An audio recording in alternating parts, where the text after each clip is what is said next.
When we talk about L&D, I feel that most of us will immediately jump to thinking some sort of a training program, a workshop of some type. There's nothing wrong with that. Actions are very visible, so that's a correct association. But I feel that it's a little bit off focus, so we miss the big picture by just limiting L&D to this area. I strongly believe that learning and development is not a singular function. It is a mindset and a series of connected actions that make that mindset into real life situation. Okay, let's take it apart. Learning, and please, I know I have seen a lot of intelligent people and very experienced people in this room. So if anything I said is a little bit pedestrian and a bit on the kindergarten side, please allow me, indulge me. I'll go with that from that point onward. If we really take a moment to look at learning, it's a continuous cycle. My father used to say to the children, us, the more you learn, the more you realize you don't know enough. That's what keeps us going. I trust him, he's my dad. So when we look at development, on the other hand, is a series of changes and actions. So when we put the two together, it makes me think of some of my friends who are chronic degree and certificate collectors. Okay. Very smart people, collect a lot of learning trophies. But some of them have no intention to put them into practice in life or at work. That reminds me of some organizations I know who offer learning opportunities, very good opportunities for their employees. I wanted to say for some reason, but actually I kind of know the reason. But not really investing enough, not just money. I mean, there's time, there's effort, there's looking at the culture, in people development.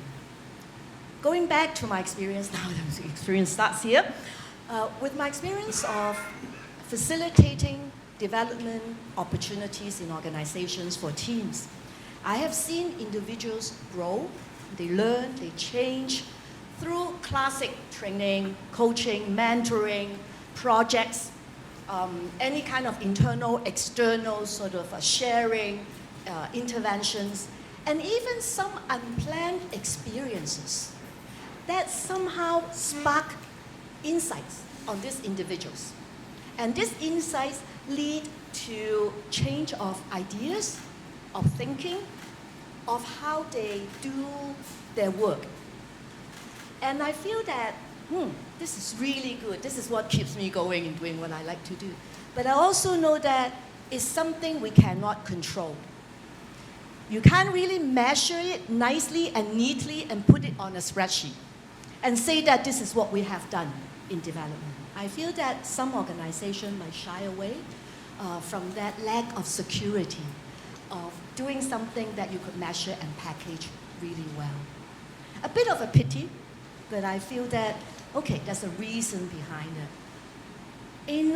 In terms of a growth mindset. Let's go to that part of it. I should be better with PowerPoints after all these years. Everyone would say that a growth mindset is a positive mindset. It's also a very scary mindset because looking at growth is risky. It's asking you to do something differently. It's asking you to try out something that you probably haven't tried before. So there's a risk of not working out.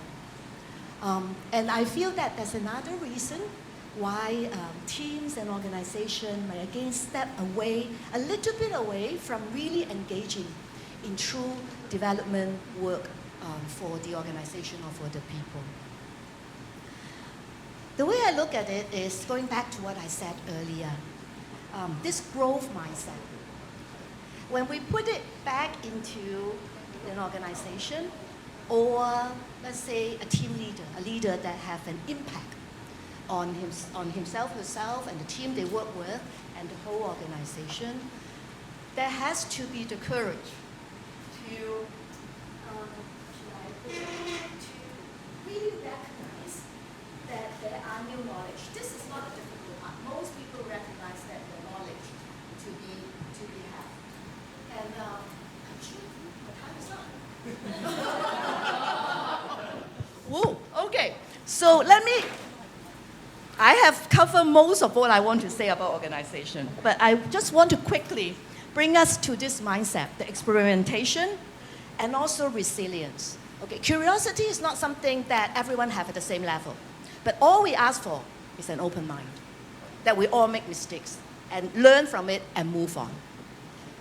Same with experimentation and resilience, acceptance of something that might not work out.